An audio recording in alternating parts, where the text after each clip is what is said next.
मुखी आता आम्ही अगदी आखरी लढाई या पद्धतीने आम्ही ग्रामीण भागात मुंबई शहरात जिथे जिथे महाराष्ट्रात गिरणी कामगारांचं वास्तव्य आहे त्या ठिकाणी आम्ही जाऊन संयुक्त सभा घेऊन आम्ही आंदोलन छेडण्याचा निर्णय पक्का घेतलेला आहे।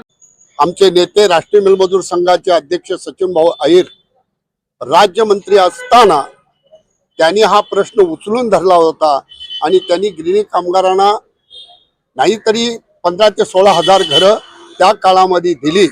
त्याच्यानंतर आम्ही अनेक मोर्चे या ठिकाणी आयोजित केले आणि त्याच्यानंतर त्यांनी देतो हेच आश्वासन दिलेलं आहे। तर त्यांनी ह्या सरकारने मग ते फडणवीस साहेब मुख्यमंत्री, सन्माननीय एकनाथ शिंदे साहेब उपमुख्यमंत्री यांनी देखील आश्वासन मागच्या आमचा मोर्चा आला, विराट मोर्चा आला, त्या मोर्चाच्या वेळेमध्ये त्यांनी आश्वासन दिलं पण त्याची कुठेही पूर्तता झालेली नाही।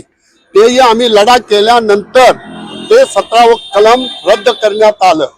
संयुक्त कृती समिती लढा समिती आपली आहे, या समितीच्या माध्यमातून हे आंदोलन आम्ही छेडलेलं आहे आणि आता जवळजवळ 15 ते 16 संघटना आम्ही एकत्र उद्या या ठिकाणी 10 तारीखला सकाळी 11 वाजता आझाद मैदानावरती आमचं धरणं आंदोलन आणि एक मोठा मोर्चाचं आम्ही आयोजन केलेलं आहे।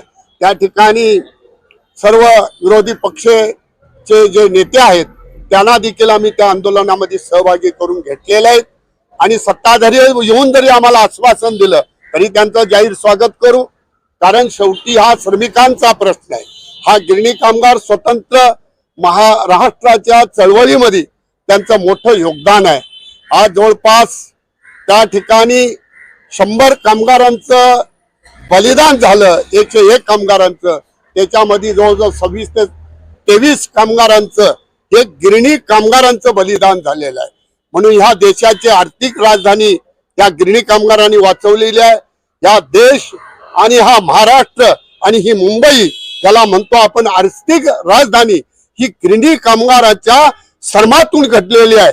कारण त्या काळामधला जो गिरणी कामगार 6-7 लाख गिरणी कामगार आज अन्न वस्त्र आणि निवारा याच्यासाठी आम्ही लढत असताना आम्हाला मुंबईत आमच्या हक्काचं त्या गिरणीच्या जाग्यावर हे घर पाहिजे, हीच आमच्या आखरी लढाई आहे आणि ते आम्ही बिलगुल घेतल्याशिवाय स्वस्त बसणार नाही। तुम्ही शेलूला घ्या, वांगणीला घ्या, ही आश्वासनं आमचे जनरल सेक्रेटरी गोविंदरावजी मोहिते साहेब मग ते संयुक्त आमच्या या समितीमध्ये असतील, ते आमचे विजय कुलकर्णी असतील, आपले मोरे असतील, मग तो रमाकांत बने असेल, निंबाळकर असेल, अनेक सगळे आमच्या बरोबर जे 16 संघटनेचे लोक आहेत ते एकमुखी आता आम्ही अगदी आखरी लढाई या पद्धतीने आम्ही ग्रामीण भागात मुंबई शहरात जिथे जिथे महाराष्ट्रात गिरणी कामगारांचं वास्तव्य आहे त्या ठिकाणी आम्ही जाऊन संयुक्त सभा घेऊन आम्ही आंदोलन छेडण्याचा निर्णय पक्का घेतलेला आहे। यंदा मागण्या मान्य होतील असं वाटतंय? आम्हाला आत्मविश्वास आहे, शेवटचा गिरणी कामगाराला घर मिळत नाही तोपर्यंत आम्हाला लढा आम्ही थांबवणार नाही। शेवटी अमर उपोषण करावं लागलं तरी आम्ही करणार, पण या मुंबई घडवल्याला ज्यांनी आर्थिक राजधानी बनवलेला कामगार हा देशोधडीला आम्ही जाऊ देणार नाही। आमचं नेतृत्व आणि आमची संयुक्त लढा समिती ही कदापि मागा। निष्पक्ष बातम्या, नवा दृष्टिकोन, युवा स्तंभ न्यूज नेटवर्क।